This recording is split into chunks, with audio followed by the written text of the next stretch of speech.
Welcome back mga karibin natin dito po sa ating munting channel Pinas News Review, kung saan re-reviewin po natin ang mga mahalagang balita dito sa Pilipinas. Mga simpleng komento sa mga issue dito sa Pinas. At eto nga mga karibin natin, kapapasok lang. Matindi ito, grabe. 20 million kada distrito galing kay Tamba. Senator Aimee uminit na. Yan mga karibin natin ang ating alamin mula po rito sa Kabayan News PH. Yan, nasa description po ang full video link ng balita ito.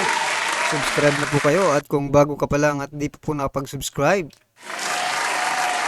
sa ating munting channel, please don't forget to subscribe at i-click na rin po ang bell notification para updated ka po sa lahat ng ina-uploads nating reaction video. At eto na nga, sama-sama at sabay-sabay po natin pakinggan, panoorin at bigyan ng reaksyon ang balitang ito. Eto na po. Mga kabayan, tumitindi ngayon ang bangayan ng magpinsan na sina Senadora Aimee Marcos at House Speaker Martin Romualdez Jr. Ito ay matapos lantarang ituro ni Senator Aimee Marcos na galing sa mismong opisina ni Speaker ang tig 20 milyong pisong pondo bawat distrito kapalit ng isinusulong nilang People's Initiative.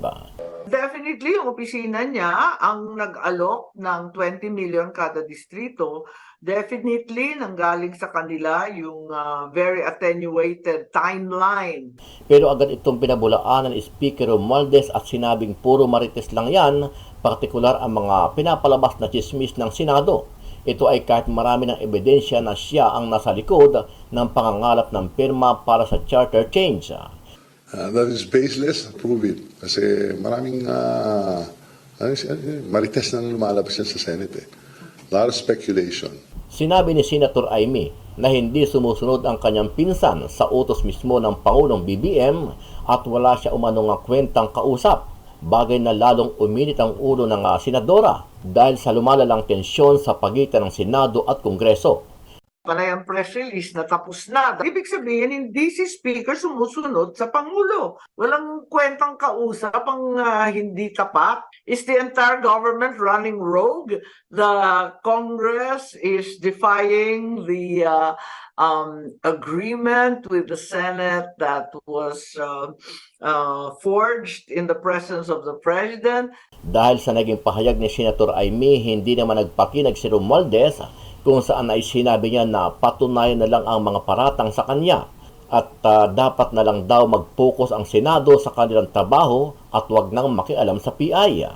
If they want to pursue or if they want to inspire another people's initiative, we shall support the same. Imbis na kung anong pinag-uusapan, keso PI, keso RBC, tapusin na lang yung trabaho nila.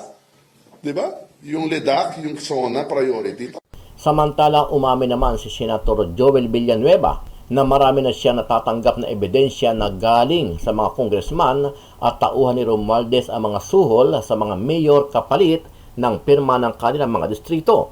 90% ng complainants itinuturo ang mga staff ng congressman. Si mayor mismo nagsalita na ito yung pakiusap ni congressman, even a congressman is pointing his leader. Kung gusto nyong maglabasan tayo at ayaw nyo talagang aminin. Ano ang masasabi mo dito, kabayan? Saan kayo mas naniniwala, kay Senator Aimee ba o sa kanyang pinsan na si Speaker Martin Romualdez Jr.? Sama-sama nating panuorin ang buong video at pakikomment nyo po ang inyong mga reaksyon at sariling opinyon. Pero bago yan, muli po ako nag-iimbita sa mga hindi pa po nakasubscribe sa ating channel na Kabayan News PH, pakipindot po ang subscribe button at pakiclick na rin ang notification bell para lagi kang updated sa mga bagong upload natin na legit at napapanahong balita. Maraming pong salamat. Siyam na senador ang nakipagpulong kay Pangulong Marcos kahapon. Ayon sa presidential sister na si Senadora Aimee Marcos, hiniling ni Senate President Mig Zubiri ang executive session dahil sa anyay problema hinggil sa ginagawang pangangalap ng pirma para amyendahan ang konstitusyon sa pamamagitan ng People's Initiative. Kontrobersyal ito dahil sinusuhulan umano ang mga tao para pumirma. Kumbinsido ang senadora na ang kanyang pinsa na si House Speaker Martin Romualdez ang nasa likod nito. Definitely, yung opisina niya ang nag-alok ng 20 million kada distrito. Definitely, nanggaling sa kanila yung very attenuated timeline. That is baseless, prove it. Kasi maraming marites nang lumalabas yan sa Senate. A lot of speculation. Libo-libong reklamo na raw ang natanggap ng opisina ni Senate Majority Leader Joel Villanueva at may nakalap na rin daw siyang ebidensya, kabilang na ang audio recording ng 4 na kongresista na umaming sa Kamara mismo galing ang People's Initiative. Pinag-aaralan niyang ilabas ang mga ito sa hearing tungkol sa People's Initiative sa Martes. 90% ng complainants itinuturo ang mga staff ng congressman.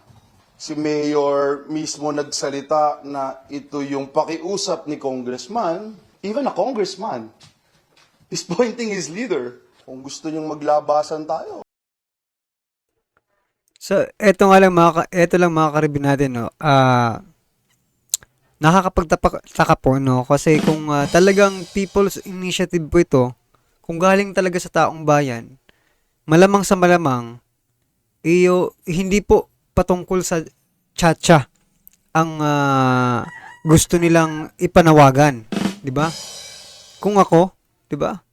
Kung ako ang pipirma o kung ako ang gagawa ng People's Initiative, mga karibin natin, ano bang problema natin ngayon, 'di ba?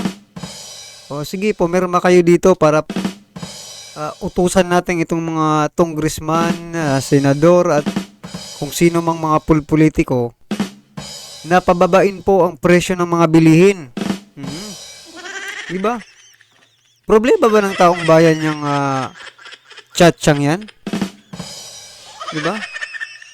Hindi naman eh. Kaya masasabi, tama po talaga yung mga nagko-comment, mga karabin natin, na wala pong pakialam itong mga politiko,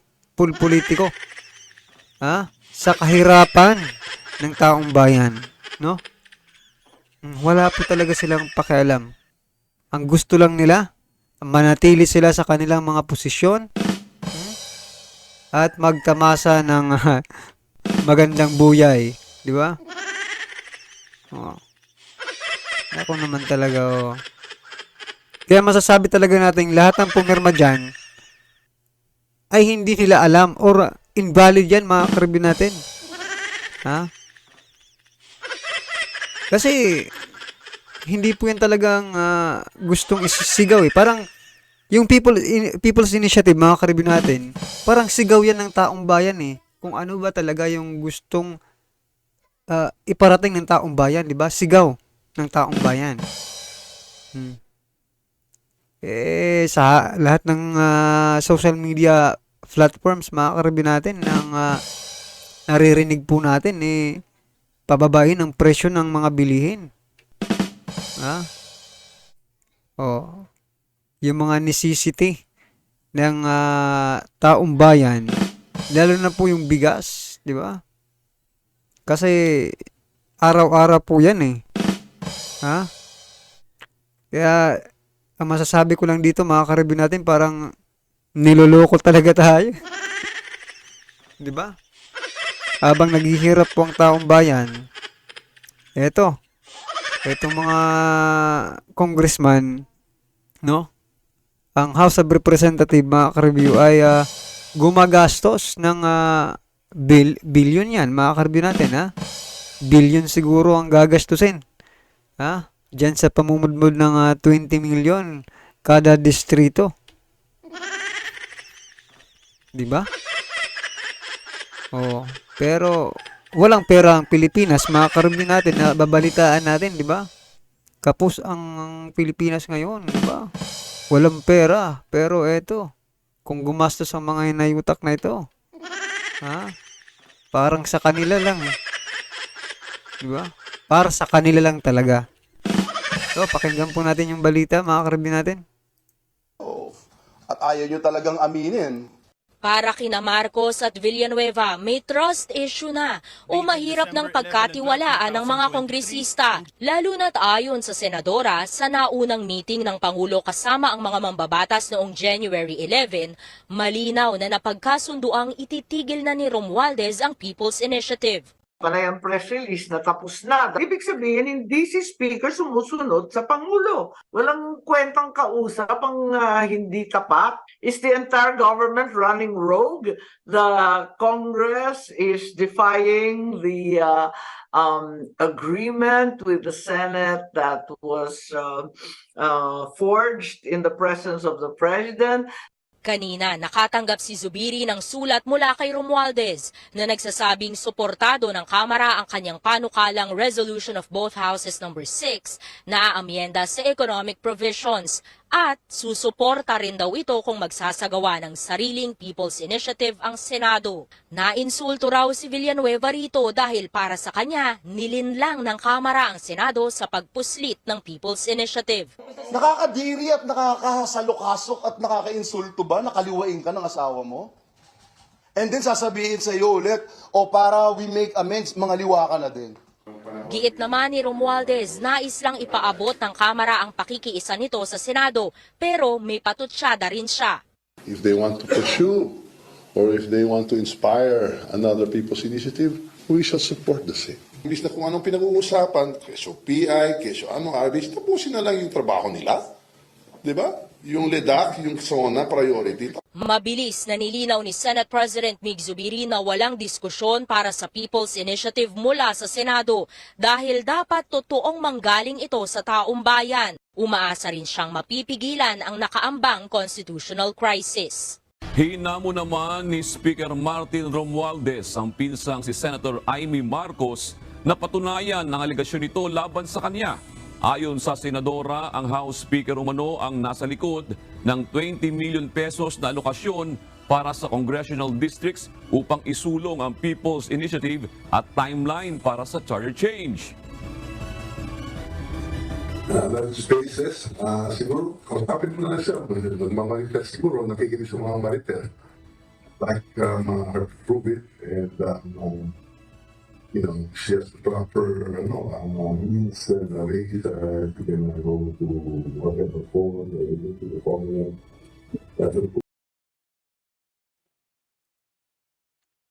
Hay, nako mga karabin natin. Nako. Mukhang matindi po itong ano nila, no? Imbis na gumawa po sila ng mga paraan kung paano matutulungan ng taong bayan. Total taong bayan naman po ang naglagay sa kanila dyan eh. Di ba? Dito, nagbabangayan na po ang mga politiko ng ating bansa. Ha? Para sa kanilang mga personal na interes. Di ba? Kung makikinabang, tama nga po yung sinasabi ni Atty. Harry Roque. Kung makikinabang po ang taong bayan dyan sa gagawing chacha, why not, di ba?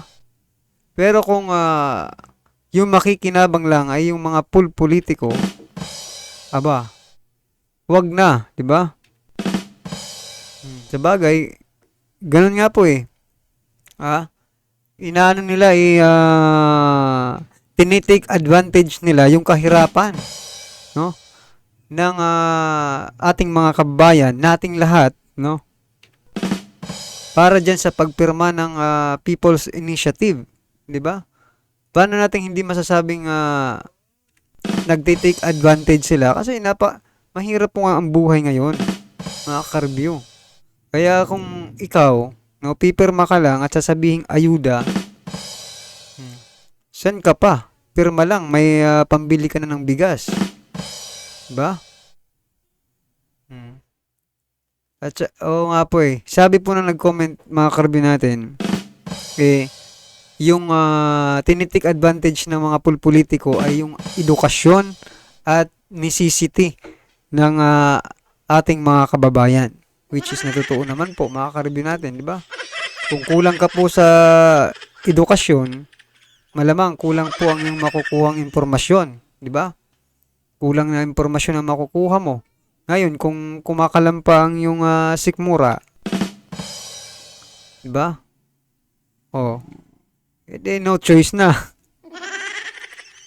So yun mga karabin natin, ano po ang inyong reaksyon dito sa naging balitang ito? I-comment lang po sa baba para at least alam po ng ating mga kababayan ang inyo pong nararamdaman patungkol po dito, right? Kung bago ka pa lang at di pa po nakapag-subscribe sa ating munting channel, please don't forget to subscribe. At i-click na rin po ang bell notification para updated ka po sa lahat ng ina-uploads nating reaction video. Yan mga karabin natin, maraming salamat po.